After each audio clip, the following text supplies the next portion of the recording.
दूसरी चीज एक और है, ध्यान से सुनो। जो धाय है वो शूद्र है। कैसी स्त्री है, किस घर से आई है? शूद्रा है वो, शूद्र घर से आई है।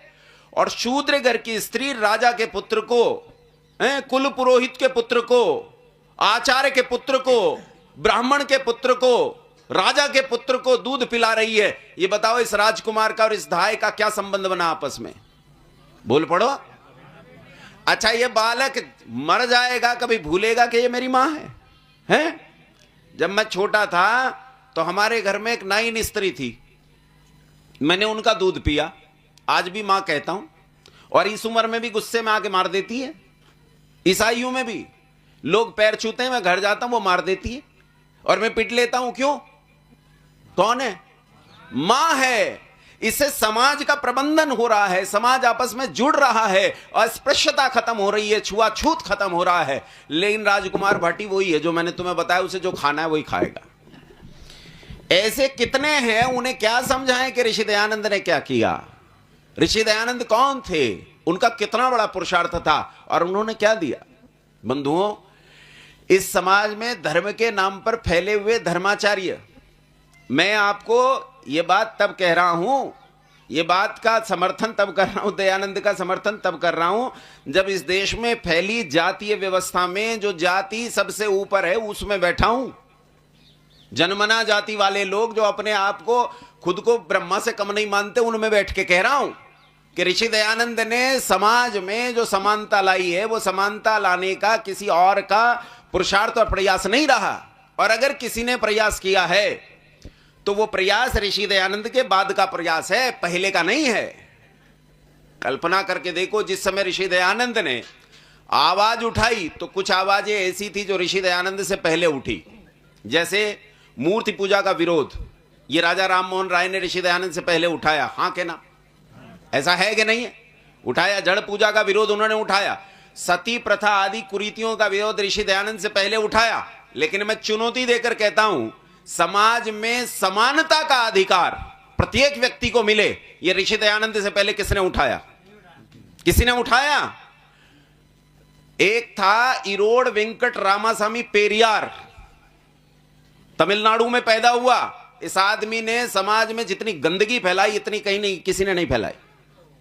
ये पेरियार, इसने भी समानता के लिए तो बात की, लेकिन एक पक्ष विशेष से जिसके कारण आपस में मनोमालिन्य फैल गया। ये ऋषि दयानंद का देहांत कब हुआ? 1883 में। 1883 में ऋषि दयानंद का देहांत हुआ। 1879 में ये पैदा हुआ। 4 साल का था जब ऋषि दयानंद का देहांत हुआ। और डॉक्टर भीमराव अंबेडकर, जिन्होंने सच में समाज को सुधारने के लिए प्रयास करने का प्रण किया, संकल्प किया, काम भी किया, वो तो पैदा हुए 1891 में जाकर। कब प्रयास कर चुके ऋषि दयानंद? 1883 में तो देहांत हो गया, प्रयास तो उससे बहुत पहले कर चुके। ऋषि दयानंद की लड़ाई इस असमानता के खिलाफ थी, लेकिन उन्होंने समाज में किसी कारण से भी भेदभाव पैदा नहीं होने दिया। चाहे डॉक्टर भीमराव अंबेडकर हो, चाहे इरोड वेंकट रामास्वामी पेरियार हो, उन्होंने जो संघर्ष किया, उस संघर्ष के बाद समाज में 2 धड़े बने जिनमें आज तक संघर्ष चल रहा है। बोलो हां कि ना? बोलो ऐसा है कि नहीं है? लेकिन ऋषि दयानंद के संघर्ष के बाद क्या समाज किसी धड़ों में बटा? नहीं बटा। वो आदमी इस समाज के भीतर ऐसे फैल गया जैसे पानी के गिलास में चीनी घुल जाती है। चीनी का स्वतंत्र अस्तित्व दिखाई नहीं देता, लेकिन वो पानी के गुण बदल के रख देती है। ऐसे ऋषि दयानंद ने किया। वो अद्भुत था। उसकी ये नहीं है कि ऋषि दयानंद कोई नई चीज लेके आया हो। ऋषि दयानंद से पहले बहुत ऋषि पैदा हुए, उन्होंने सबने ही वही सिद्धांत कहे जो ऋषि दयानंद ने कहे।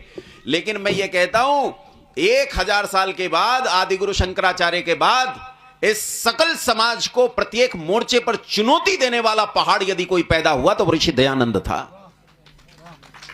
इससे बड़ा और महान योद्धा दूसरा दिखाई नहीं देता है, जो बिना तलवार उठाए दुनिया भर के साथ नंगा लड़ गया। नंगा अवधूत, शरीर पर एक लंगोटी, उसके अलावा कुछ नहीं। किसी से धन की 1 रुपए की इच्छा नहीं की, कोई राजनीतिक लालच नहीं, कोई आर्थिक लालच नहीं, कोई प्रतिष्ठा की लालच नहीं, किसी चीज का कोई लालच नहीं है। तुझे शिव जी का अवतार घोषित कर देंगे, दुनिया में सबसे ज्यादा फॉलोवर्स तेरे होंगे, लात मार दी। इतना पैसा ले ले, लाखों रुपया प्रतिमास आता है इस मठ में, ले ले, लात मार दी। इतनी सी इच्छा नहीं, इतनी सी आकांक्षा नहीं, ऐसे जिया, ऐसे जिया। और बंधुओं, ये तब कह रहा हूं जब जिस घर में पैदा हुआ हूं उन्हें गाली देता था दिन भर दयानंद। हमें तो पोप जी कहता था कि नहीं?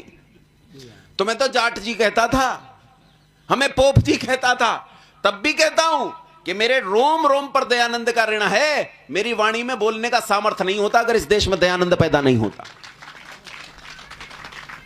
कुछ कोई योग्यता नहीं। मैं भी कहीं शनिचर चढ़ा रहा होता किसी के ऊपर, इस पर शुक्र चढ़ गया, उस पर शनिचर चढ़ गया, इसके हाथ देख ले, इसके पांव देख ले, इसका मस्तक देख ले, इसका पेट देख ले, इसी काम में लगे होते। संस्कृत पढ़ने के लिए प्रेरित किया, दर्शन पढ़ने के लिए प्रेरित किया, वेद पढ़ने के लिए प्रेरित किया, साइंस पढ़ने के लिए प्रेरित किया, गणित पढ़ने के लिए प्रेरित किया। किसने? दयानंद ने। भाई दयानंद ने। उपकार मानो उसका। और सुनो, मैं ये नहीं कहता हूं कि डॉक्टर भीमराव अंबेडकर आदि ने उपकार नहीं किया, उनका भी उपकार है, लेकिन दयानंद का उपकार बहुत बड़ा है। और इससे यह नहीं हो जाता कि किसी अन्य का उपकार छोटा हो जाए। जिन्होंने जिस क्षेत्र में जितना उपकार किया है वो पूजनीय है, हम उसे प्रणाम करते हैं। लेकिन दयानंद के उपकार को कोई ये कह दे कि नहीं किया, ये अच्छी बात नहीं। जब नरदेव जी यहां कह रहे थे कि कन्याएं जो आज शास्त्री हुई शिक्षा प्राप्त कर रही हैं, तो वहां आरजी बैठे हैं शर्मा जी के बगल में, वो कह रहे थे कि ये तो डॉक्टर भीमराव अंबेडकर का उपकार है, ये स्वामी दयानंद का उपकार नहीं है। बंधुओं, स्वामी दयानंद ने इस उपकार का प्रारंभ किया है। ये उपकार जो बढ़ा है, ये जो चढ़ा है, ये दयानंद के कारण है। डॉक्टर भीमराव अंबेडकर जैसे लोगों ने दयानंद से ही प्रेरणा ली है। आप क्या जाने डॉक्टर भीमराव अंबेडकर को? लाला लाजपत राय मरे, गांधी मरे, दोनों के मरने पर, दोनों के निधन पर डॉक्टर भीमराव अंबेडकर के पत्र उठाकर पढ़िए।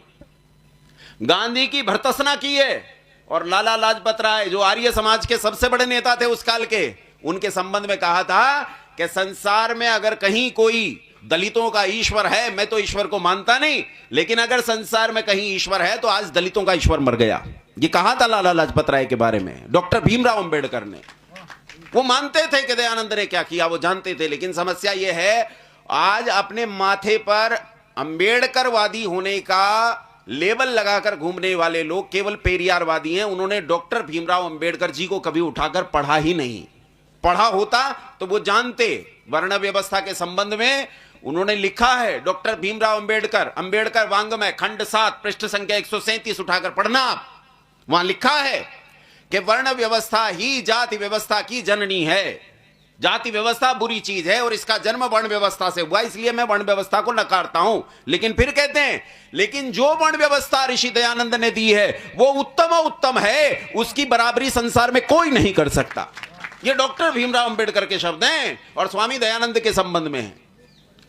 आपने अगर पार्टीशन फॉर पाकिस्तान पढ़ी हो डॉक्टर भीमराव अंबेडकर की, तो आपके पांव के नीचे से जमीन खिसक जाएगी। आपको लगेगा आप सत्यार्थ प्रकाश का 14वां समोल्लास पढ़ रहे हैं।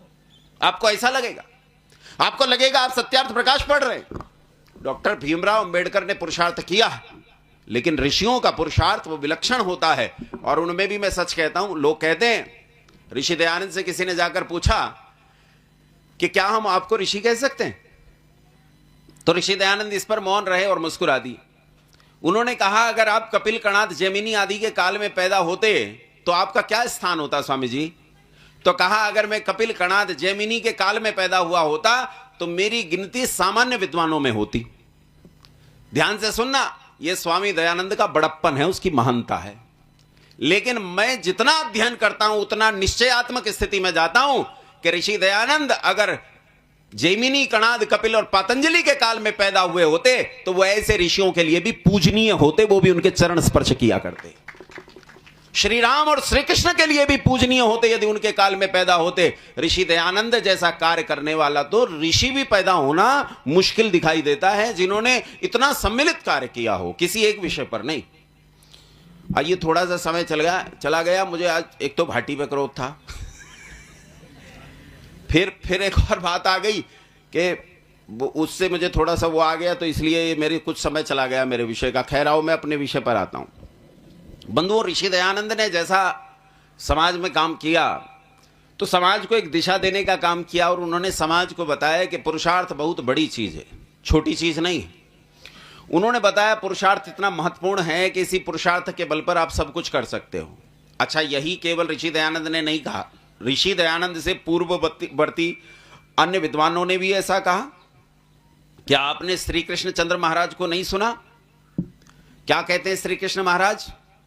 कहते हैं कि तेरे हाथ में पुरुषार्थ है, फल तेरे हाथ में नहीं है। कृतम में दक्षिणे हस्ते जयो में सव्याहिता। तेरे हाथ में पुरुषार्थ है, इस पुरुषार्थ को करेगा तो फल पाएगा। नीतिकारों ने कहा है अवश्यमेव भोक्तव्यम कृतम कर्म शुभाशुभम। भोगने पड़ते हैं किए हुए कर्म, चाहे वे अच्छे हों चाहे वे बुरे हों। लेकिन बंधुओं, इस समाज में धर्म के नाम की पगड़ी अपने सिर पर रखकर बैठे लोग धर्म के नाम पर जो कुछ समाज को देते रहे, उसका धर्म से दूर दूर तक कोई वास्ता नहीं था, नहीं है। जिनकी बात अभी पंडित नरदेव जी कर रहे थे कि नमस्ते भी दूसरी चीजों में आ गया है, नमस्ते भी नाम से प्रचलित हो गया है। राधे राधे, राम राम, हरे कृष्णा, सत साहेब आदि चीजों में नमस्ते चला गया। अभिवादन का जो औचित्य और अर्थ था वो कहीं तिरोहित हो गया और अपने पूर्वज का नाम लेने को ही अभिवादन मान लिया गया। ऐसे में जहां नीतिकार कहते हैं अवश्यमेव भोक्तव्यम कृतम कर्म शुभाशुभम, जरूर भोगने पड़ते हैं किए हुए कर्म, चाहे शुभ हो चाहे अशुभ, वहीं समाज में ऐसे लोग पैदा हुए जो धर्म के नाम पर इस देश के सबसे बड़े ठेकेदार बने। और उन्होंने कहा होई है वही जो राम रचि राखा, को करी तर्क बढ़ा वही शाखा। कहा वही होगा जो ईश्वर ने रच रखा है, तू क्यों खाम का बुद्धि का प्रयोग करता है? तर्क मतलब बुद्धि, तर्क मतलब बुद्धि, बुद्धि का प्रयोग क्यों करता है? बुद्धि का प्रयोग करने से समाज में विघटन पैदा होगा, विभाजन पैदा होगा, इसलिए बुद्धि का प्रयोग मत कर। तू क्या कर, तू बस वही कर जो हो रहा है, चुपचाप जिए चला जा, इसमें दिमाग लगाने की जरूरत नहीं है। हमारे आर्य समाजी भजनोपदेशक लोग कई बार एक गीत गाते हैं कि जिए जा रहे हैं, जिए जा रहे हैं, समय को खत्म हम किए जा रहे हैं, कहां अपनी मंजिल कहां हमको जाना, न कुछ पता ना कुछ ठिकाना। न तो हमें पता है हमें कहां जाना है, न कोई जिंदगी का उद्देश्य है, बस जिए जा रहे हैं। सिद्धांतों में ऐसा घालमेल हुआ कि उन सिद्धांतों को पढ़ते पढ़ते बुरी हालत हो गई और हम पिस गए। एक बात छोटी सी आपके बीच में कहता हूं, आपने संत कबीरदास जी का नाम सुना है? सुना है ना? बहुत बड़े आदमी हैं। कक्षा 3 से लेकर पीएचडी तक इन पर शोध होते हैं। कक्षा 3 में पढ़ाना शुरू कर देते ना, वहीं से शुरू हो जाता है गुरु गोविंद दो खड़े काके लागू पाए, बलिहारी गुरु आपने गोविंद दियो बताए। और फिर पीएचडी में इन पर शोध हैं, बहुत बड़े बड़े शोध हैं। अपने उत्तर प्रदेश में तो एक पूरा का पूरा जिला उनके नाम से है। क्या नाम है? संत कबीर नगर, पूरा नाम ही है जिले का, यही है, हैं?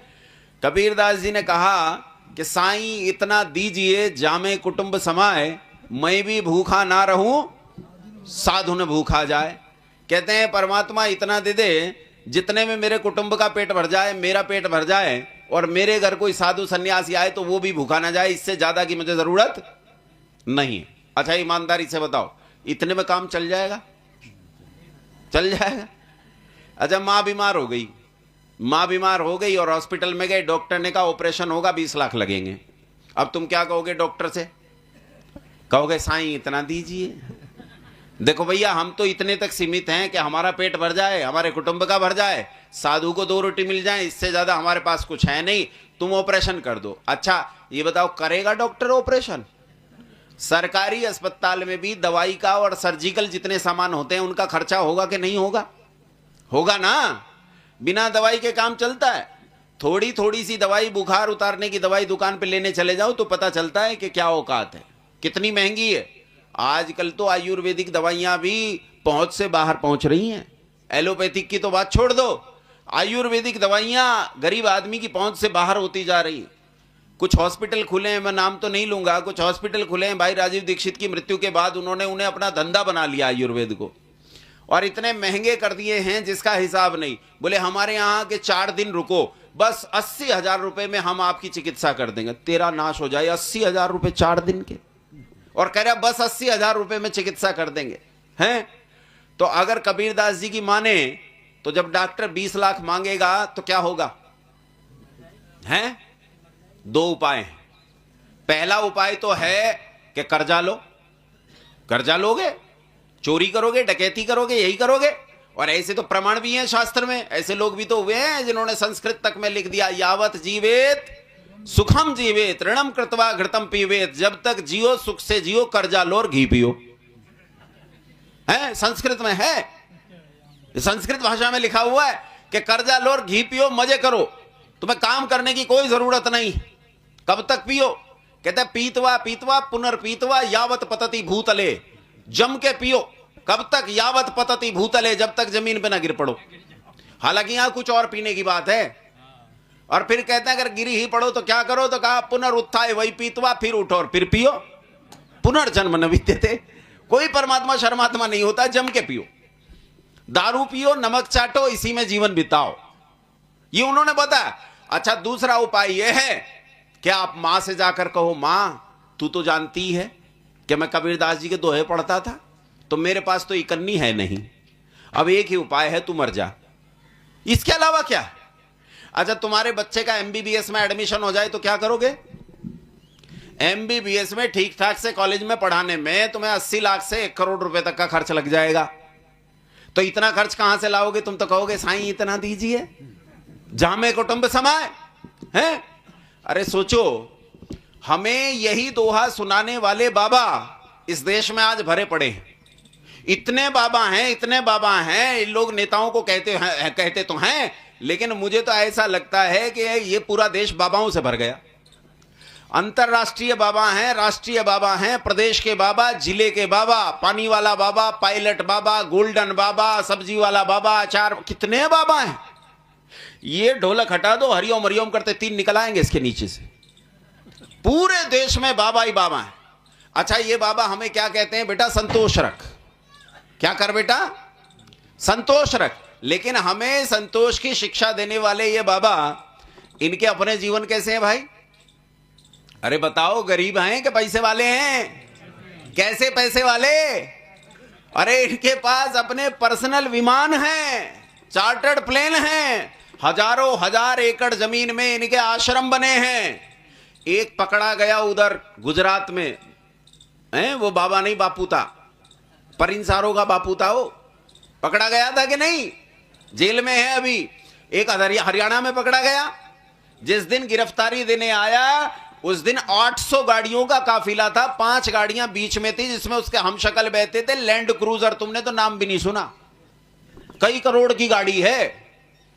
और वो हमें क्या कहता है? साईं इतना दीजिए, जामे कुटुंब समाए, मैं भी भूखा ना रहूं, साधु ने भूखा जाए। हमने कहा बाबा कुछ धन है, इसका क्या करें, ऐसे ही जीना है? तो बोले धूल है, धूल आश्रम में भिजवा दे, आश्रम में भिजवा दे, इसका तू क्या करेगा? हमने कहा फिर जीऊं कैसे? बोले रूखी सूखी खाए के ठंडा पानी पी। मैंने कहा अच्छा बाबा, मैं तो रूखी सूखी खाए के ठंडा पानी पीऊं और तुम मर्सिडीज में घूमते हो। तो बाबा कहता है देख पर आई चुपड़ी मत ललचावे जी, मेरी चुपड़ी रोटी देखकर जी मत ललचा बेटा, तू तो रूखी सूखी खा, ठंडा पानी पी और मर जा। माताओं तुम ध्यान से सुन लेना, क्योंकि इन बाबाओं के डेरों में सबसे ज्यादा भीड़। हाँ, ये तो फिर भी बच जाते हैं किसी ना किसी तरह, बहाना बना के, लड़के भिड़ के, कुछ ना कुछ करके ये बच जाते हैं। लेकिन ये बाबाओं के डेरे सब किससे भरे पड़े हैं? इन्हीं माताओं से भरे पड़े हैं।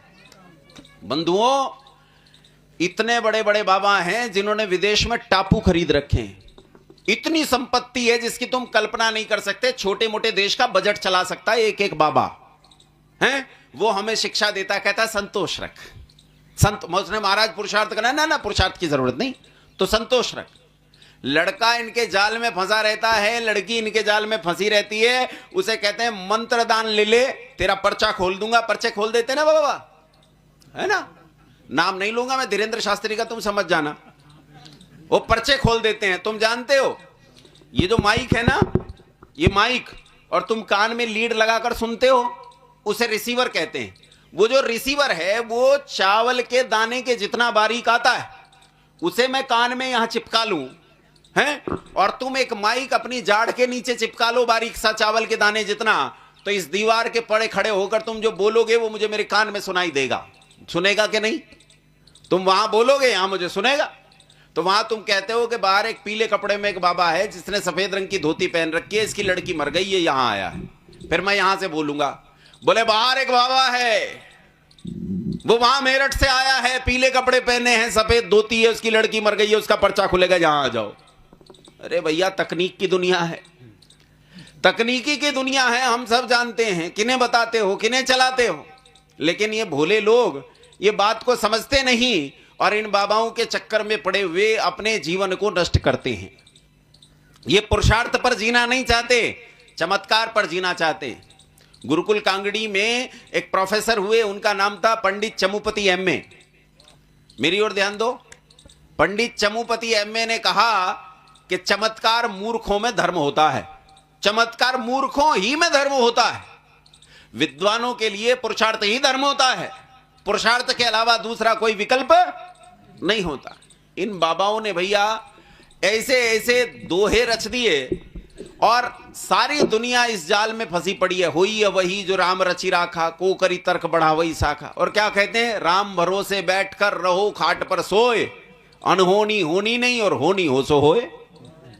होनी को तू रोक नहीं सकता, अनहोनी को तू करवा नहीं सकता, वही होगा जो राम जी ने रच रखा है। तेरी नियति है इसी तरह मर जाना, तेरी नियति इसी तरह मर जाना है। ये दीवारों पर देखे तुमने इनके वाक्य लिखे हुए, जिसने चोंच दी है वो चुग्गा भी देगा। समय से पहले और भाग्य से ज्यादा किसी को कुछ नहीं मिलता।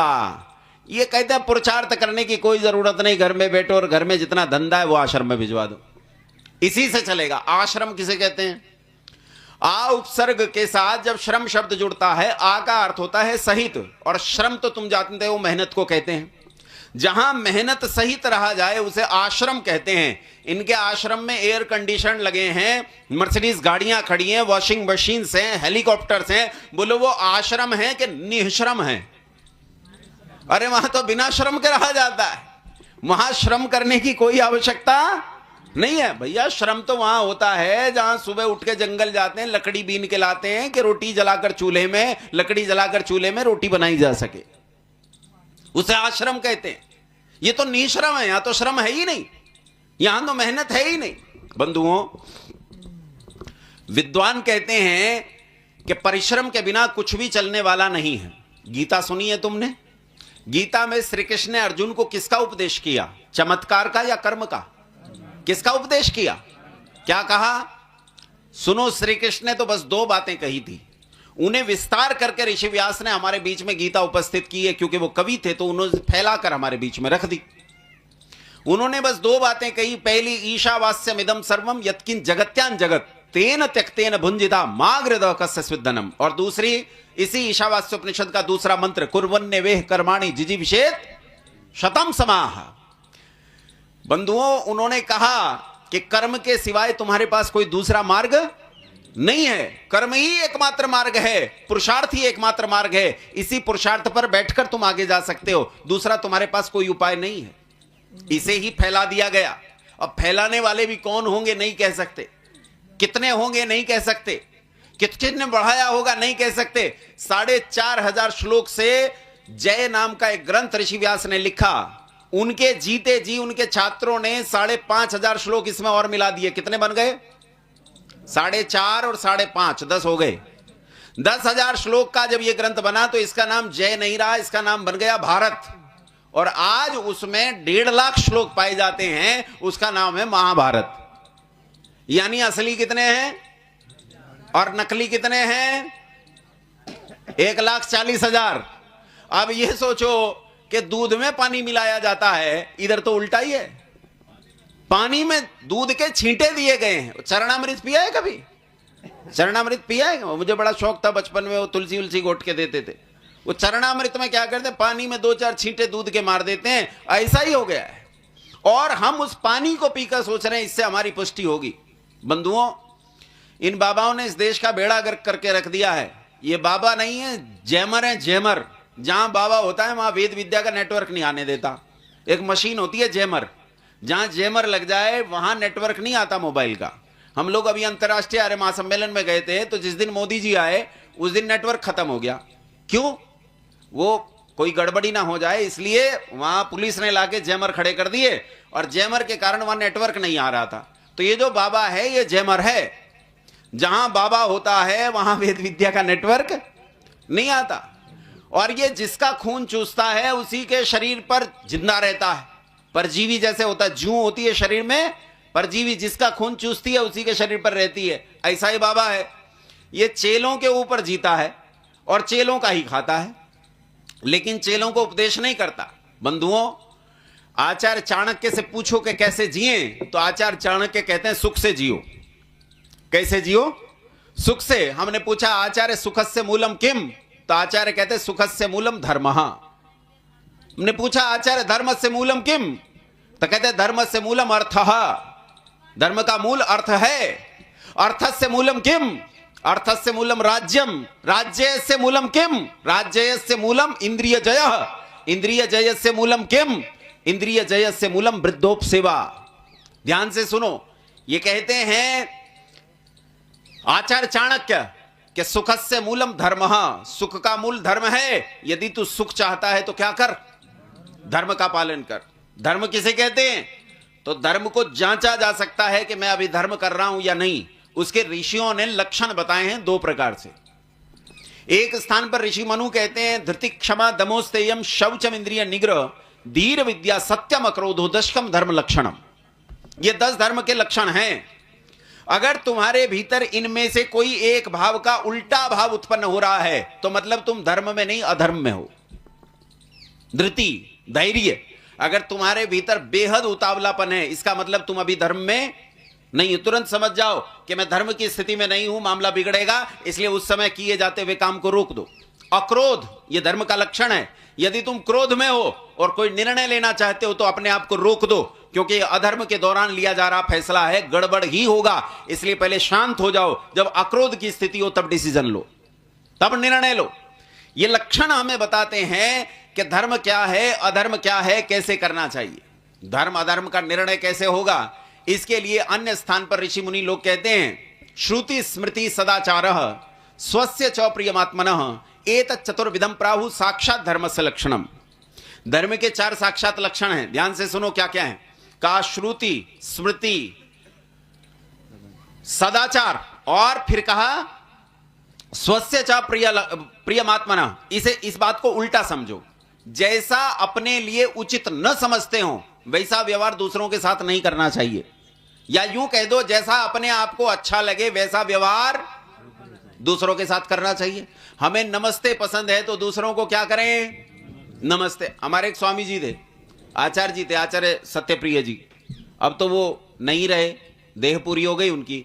आचार्य सत्यप्रिय जी सुबह जब हमें लेकर निकलते थे घूमने के लिए सड़क पर, तो कहते थे आज सबसे ज्यादा नमस्ते कौन करेगा। तो बच्चे दौड़ दौड़ के नमस्ते किया करते थे। अब खेत में मजदूर काम करें तो जाकर उन्होंने नमस्ते, नमस्ते जी, नमस्ते जी, नमस्ते जी। सबसे ज्यादा नमस्ते गिननी होती थी कि मैंने कितनी कर ली, गिननी भी है और करनी भी है। तो जिसे नमस्ते करते थे वो भी पलट के क्या करता था? नमस्ते। और स्थिति यह आ गई बाद में कि जिस रास्ते पर हम घूमने जाते थे वो मजदूर, वो किसान, वो चरवाहे, वो पहले ही नमस्ते दूर से शुरू कर देते थे। नमस्ते जी, नमस्ते जी। उन्हें पता था ये फिर भाग भाग के आएंगे, हम नमस्ते करेंगे, तो वो ही दूर से नमस्ते कर। जैसा व्यवहार अपने लिए चाहते हो वैसा व्यवहार दूसरों के साथ करो। लेकिन इसमें गड़बड़ हो सकती है। क्या? मैं दारू पीना चाहता हूं तो अब क्या करूं? दूसरों को भी परोसूं। मैं बीड़ी पीना चाहता हूं तो क्या करूं? दूसरों को बीड़ी ऑफर करूं, ये काम करूं ना।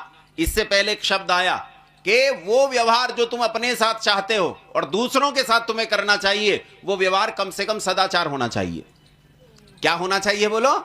सदाचार होना चाहिए, कदाचार नहीं होना चाहिए। इसकी पुष्टि इससे पहला शब्द करता है कि व्यवहार ठीक है लेकिन व्यवहार सदाचार हो, सदाचार नहीं तो मामला बिगड़ जाएगा। अब सदाचार की पुष्टि कौन करेगा कि सदाचार किसे कहें? सदाचार किसे कहें, इसकी पुष्टि कौन करेगा? भाई आपने देखा होगा हमारे यहां जब किसी बच्चे को कोई बड़ा पुरस्कार दिया जाए और कोई बड़ा आदमी पुरस्कार देने मंच पर आता है तो बच्चा पुरस्कार लेकर उनके पैर छूता है कि नहीं छूता? लेकिन मुसलमानों में चले जाओ तो वो क्या करते हैं? वो पैर नहीं छूते, वो तो मुसाफा मिलाते हैं, हाथ मिलाते हैं। वो कितना ही छोटा बच्चा हो, कितना ही बड़ा आदमी हो, हाथ मिलाता है। निर्णय कैसे हो कि सदाचार क्या है? तो उसके लिए ऋषियों ने कहा उसके लिए कुछ ग्रंथ हैं जो ऋषि मुनियों ने लिखे हैं, उन ग्रंथों का नाम है स्मृति ग्रंथ। क्या नाम है उनका? स्मृति ग्रंथ। एक आध स्मृति ग्रंथ का नाम पता है कि नहीं पता? बोलो। अरे पता होगा। एक स्मृति तो ऐसी है जिसने पूरे देश में झगड़ा करवा रखा है। कौन सी स्मृति? मनुस्मृति। क्यों नहीं जानते? मनुस्मृति जैसे कितनी स्मृतियां हैं, बृहस्पति स्मृति है, भार्गव स्मृति है, भृगु स्मृति है, कितनी सारी। सत्यार्थ प्रकाश भी क्या है? स्मृति ग्रंथ है। वेद के आधार पर समाज को दृष्टि में रखकर, समाज के लिए वेद के आधार पर कानून नियम व्यवहार लिखकर जो ग्रंथ ऋषियों ने तैयार किए हैं, उन ग्रंथों का नाम क्या है? बोलो। स्मृति ग्रंथ है। अष्टाध्यायी भी क्या है? व्याकरण पढ़ते हैं हम, लेकिन उसमें व्यवहार भी है, तो अष्टाध्यायी भी क्या है? स्मृति ग्रंथ है। सत्यार्थ प्रकाश भी क्या है? स्मृति ग्रंथ है।